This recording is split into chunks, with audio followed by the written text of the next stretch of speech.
Arch, what's your recommendation? Yes. That's good. I would differ very slightly with Mary and you. Optimism.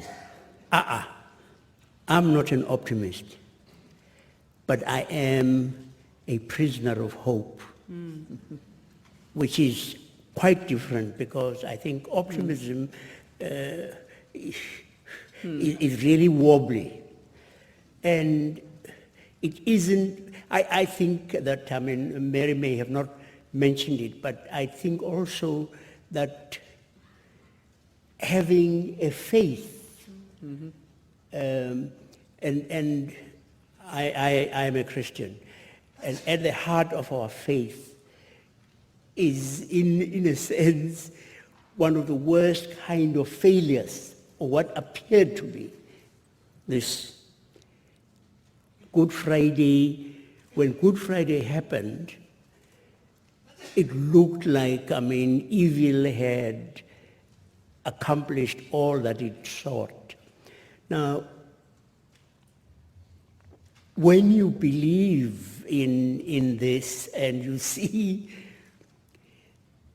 that Good Friday gets to be followed by Easter, you know, then forever you will be a prisoner of hope.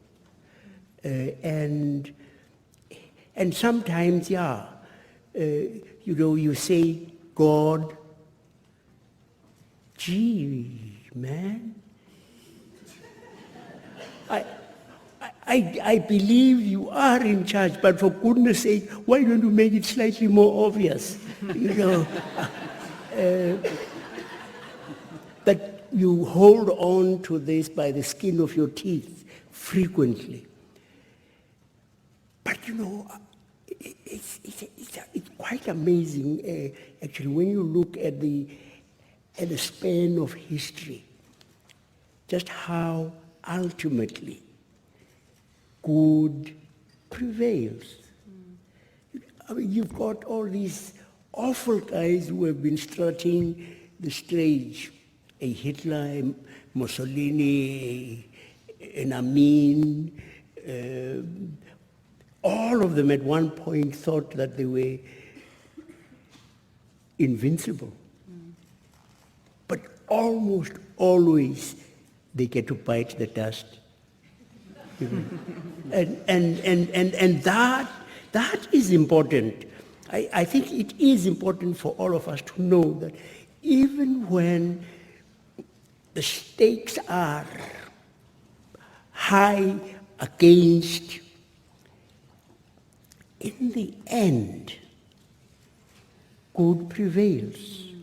Good prevails, and I think, I mean, that we hold on to that. We hold on to the fact that people are fundamentally good. You know, people are fundamentally good, and people, each one of us has an instinct that allows us to home in on goodness. Because, I mean, the people, all of us here, the people we admire, revere, aren't usually the powerful, the macho. I mean, you could say a lot of things about Mother Teresa, but macho would not be one of them. I mean, and yet a lot of us, I mean, the Dalai Lama. I mean, I try very hard not to be jealous.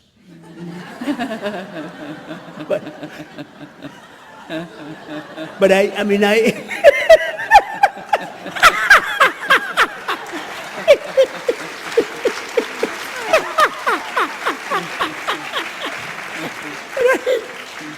here is this guy who can't even speak English properly. I mean, and you get 60,000 heaps and heaps of people who want to go and hear him. Why?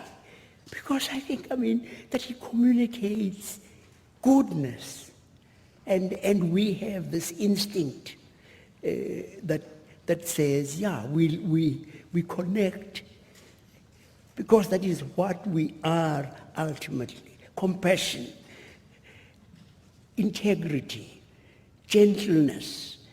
Those are the things that really make the world go round. And it's going to be okay, eventually. And all of you here are enlisted by God to make this world that kind of world. And you are just fantastic. I mean, you don't know, I mean, God looks down and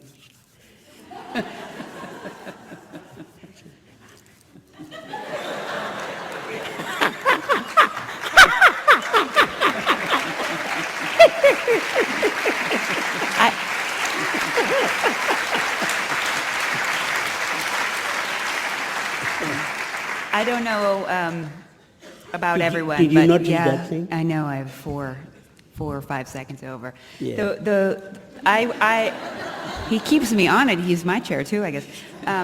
If it were humanly possible to bottle both of your spirits and take it with us throughout our days, we would, and I think many of us do.